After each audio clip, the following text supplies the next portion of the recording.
Most commercialized puppy training classes focus strictly on obedience training. They use obedience for the basic commands such as sit, stay, down, look. They do a leave it command and typically a recall training command like come. We're different in that the Champion Puppy Training System's goal for obedience training is first and foremost to change the disposition of your puppy. Secondly, we seek to give you useful communication tools to curb your puppy's inappropriate behavior with the same concepts we use for the obedience training. Thirdly, we look to have your puppy super responsive to your life commands in most life scenarios. Keep in mind, in this course, we will not look to have your puppy completely off-leash reliable under every circumstance. That would be for a different course that the work we'll do will lay a great base for you to achieve. Our goal is also not to have your dog in a stagnant command in place of jumping on guests.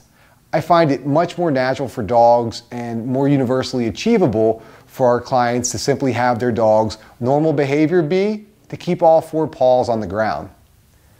If you find yourself leaning over top of your dog, saying commands repetitively, half sternly, half pleading, that's front of mind training. You're trying to figure things out on behalf of your dog.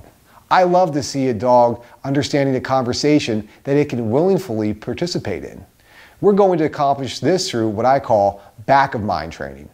What back of mind training means is we allow a puppy to figure some things out by themselves during certain steps of the learning process simply by giving it time for it to connect the dots. Think of your training as a cause and effect communication reinforced by something your dog wants or doesn't want. Most of your training communication will have reoccurring things you do on your end that is in response to your dog's behavior in that given moment.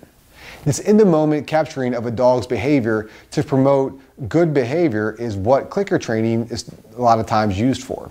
You'll be doing the exact same thing, you just won't have a clicker. You will have other signals to tell your dog what he is doing that's correct or incorrect. I feel that using a clicker is overkill, unnatural, and to be honest with you, belittles how sensitive your dog is to your feedback. In the Champion Puppy Training System, this is typically done by withholding something of value until the puppy sits and looks patiently at the owner, for example. Your dog will stay engaged during times of uncertainty when figuring out what it takes to get what it wants. We feel strongly in building your puppy's default coping mechanisms to be a sit and stare behavior to fall back on when given light guidance, or when your puppy wants something, or during times of uncertainty. I have seen a lot of dogs without a mental and physical default coping mechanism. They never have a chance to settle when training, let alone as they're making their way through life outside of their house. All too often, owners and trainers concentrate on putting the dog's physical and behavior on command versus partnering with the dog to guide its mental state to a point of acceptance and relaxation. You'll start by reinforcing very basic obedience concepts that your puppy is already primed to respond to, and you just do this during different interactions throughout the day. Once your puppy understands what you're looking to accomplish, you will see a change in their mind, body, and overall energy. If the rest of the building blocks are in place, he will gladly give you a sit, stay, and stare instead of jumping all over you. At that point, you'll begin to hit your Zen stride with dog training. Before we can expect for a puppy to respond to our intervention while in drive mode during a behavioral scenario such as jumping, nipping, or chewing, we first must prime your puppy to respond to our communication via obedience training.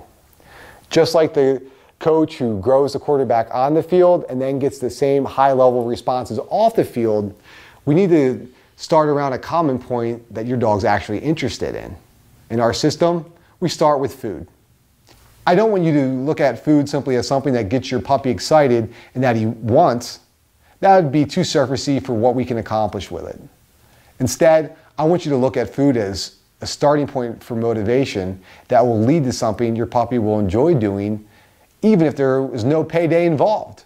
You're going to learn to minimize and quickly wean off of what most owners and trainers would agree is a low-level reward to begin with. This might not clarify exactly what you're going to do, but my goal is to give you some insight as to where we're going. That way, you know why I'm having you do the drills and techniques we subscribe to in the Champion Puppy Training System. This will all make sense by the time we get to about 2/3 of the way through the course. So keep on track.